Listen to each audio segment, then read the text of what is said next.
Alors, bonjour tout le monde. Je suis évidemment heureux de vous retrouver dans cette vidéo. Alors, aujourd'hui, je ne vais pas vous parler d'Excel. Non, je ne vais pas vous parler d'Excel, mais je vais vous parler des crypto-monnaies.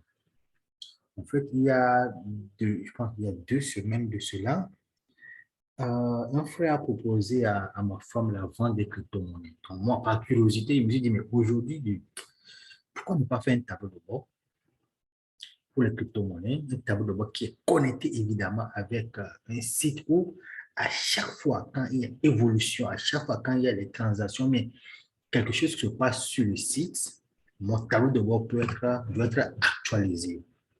Donc c'est pour ça, ma curiosité m'a poussé à aller sur le site de Yahoo Finance que vous voyez actuellement devant vous, où on voit évidemment le nom des bitcoins, les transactions, ainsi de suite.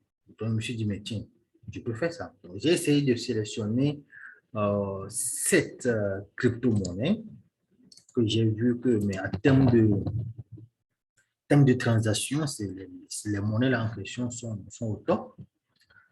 Et voilà ce que j'ai à donner comme tableau de bord.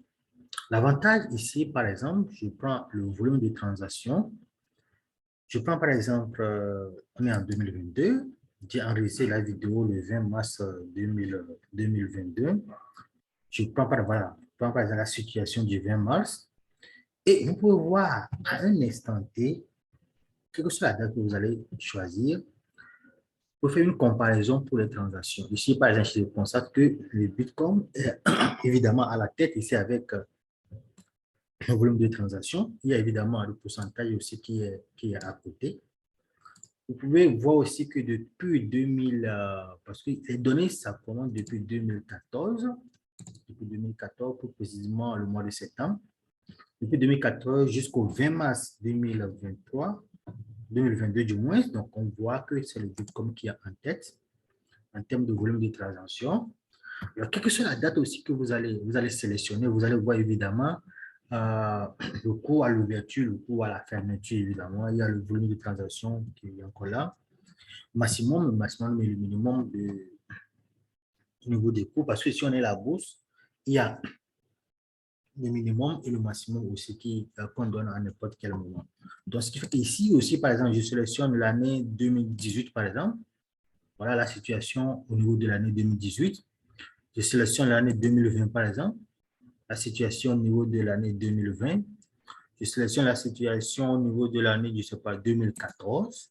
Voilà la situation au niveau de l'année 2014. Et vous constatez que en 2014, il y a actuellement, d'après ce que d'après les données que Yahoo Finance m'a donné, évidemment, il n'y a que le Bitcoin qui est là. Donc, en 2015, donc ainsi de suite, vous pouvez sélectionner au même moment aussi, alors on sélectionne une date, vous sélectionnez en même temps aussi les crypto-monnaies que vous voulez voir son évolution dans le temps.